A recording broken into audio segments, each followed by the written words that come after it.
Future में जब AI technology बहुत ज्यादा ही एडवांस हो जाएगी, जब मशीन अपना दिमाग इस्तेमाल करने लगेंगे, जब आर्टिफिशियल इंटेलिजेंस इंसानों से भी तेज हो जाएगा, तब रोबोट्स ही भविष्य में सारे काम करें।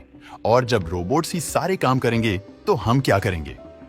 आर्टिफिशियल इंटेलिजेंस खुद से सोचना शुरू कर देगा और दुनिया पर कब्जा करने के लिए इंसानों को या तो कैदी बना लेगा या फिर उन्हें मार डालेगा। क्या सच में ऐसा होने वाला है? मतलब फ्यूचर में ऐसा होने वाला है। इंसानों के पास केवल दो ही चीजें हैं, मैन पावर और ब्रेन पावर।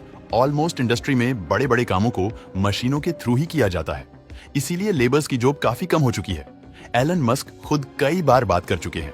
उनका कहना है कि जब दिमाग वाला काम भी आर्टिफिशियल इंटेलिजेंस ही कर देगा तो फ्यूचर में रोबोट्स सारे काम करने के लिए कैपेबल हो जाएंगे। और भविष्य में जब रोबोट्स के पास खुद का दिमाग होगा तो इंसानों के पास करने के लिए कुछ नहीं होगा। वो केवल पॉपुलेशन बढ़ाएंगे, नेचुरल रिसोर्सेज को यूज करेंगे, वेस्ट करेंगे और प्रदूषण फैलाएंगे।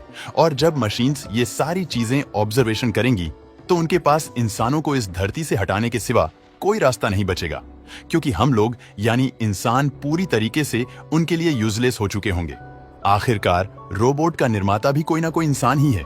लेकिन फिर भी अगर हम सोच कर देखें कि अगर रोबोट ने इस तरीके की क्षमता को डेवलप कर लिया, उनका आर्टिफिशियल इंटेलिजेंस इतना पावरफुल हो गया, तो एक ना एक दिन वो सीखते सीखते मनुष्यों की तरह गुण और गुण भी अपने अंदर डाल लेंगे। समझ रहे हो आप? पूर्ण से मेरा मतलब ये है कि इंसानों के अंदर जो अच्छाई और जो बुराई होती है वो सब रोबोट्स के अंदर आ जाएगी। केवल उनके अंदर भावनाओं की कमी रहेंगी।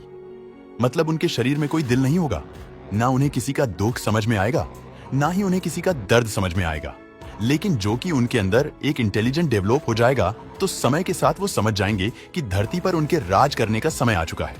और उनके पास सबसे बड़ा जो पॉजिटिव पॉइंट है वो ये है कि इंसानों की तरह ना वो बूढ़े होते हैं, ना ही उनको कोई बीमारी लगती है, ना ही वो एक गोली लगने से मरेंगे।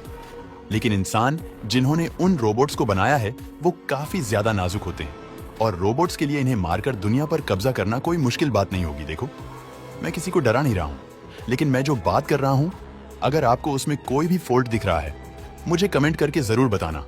आज हम इंसान इतने आगे आए हैं, लेकिन उसमें भी हमें हजारों लाखों साल लग गए। लेकिन आर्टिफिशियल इंटेलिजेंस की सीखने की स्पीड, उसके एवोल्यूशन की स्पीड काफी ज्यादा तेज है। और अगर वो इसी स्पीड से ग्रो होते रहे तो करीब 20 साल बाद ही वो इंसानों के दिमाग से भी ज्यादा तेज हो जाएंगे। आज के समय में ही मेडिकल सेक्टर में बहुत सारे ऑपरेशन रोबोट्स के द्वारा किए जाते हैं और फ्यूचर में ये काम पूरी तरीके से रोबोट्स को ही दे दिया जाएगा। आर्मी में भी सैनिकों की जगह किलर रोबोट का इस्तेमाल शुरू हो चुका है और फ्यूचर में सैनिकों के लिए कोई जॉब नहीं बचेगी, क्योंकि सारा काम लड़ने भिड़ने का तो रोबोट्स करेंगे। घर के सारे काम करने के लिए आपको कोई नौकरानी नहीं रखनी पड़ेगी। आपके घर में आपका एक पर्सनल रोबोट होगा। Teacher, engineer, labour, soldier mate जैसे बहुत सारे काम रोबोट्स करेंगे। हम पूरी तरीके से इन पर निर्भर हो जाएंगे और इंसानों के लिए क्या जॉब बचेगी? रोबोट्स के लिए कोडिंग करना। लेकिन इस दुनिया में हर कोई कोडर या प्रोग्रामर तो बन नहीं सकता, तो बाकी लोग क्या करेंगे? की रिपेयरिंग करेंगे, इनकी मरम्मत करेंगे। लेकिन धीरे धीरे जब ये काम भी रोबोट द्वारा ही किए जाने लगेगा तो उनकी जॉब भी खत्म हो जाएगी। देखो, ये सारी बातें फ्यूचर में होंगी। आर्टिफिशियल इंटेलिजेंस इन इंसान की इंटेलिजेंस को पछाड़ देगा और फिर एआई ही ये डिसाइड करेगा कि इस दुनिया का भविष्य क्या होगा।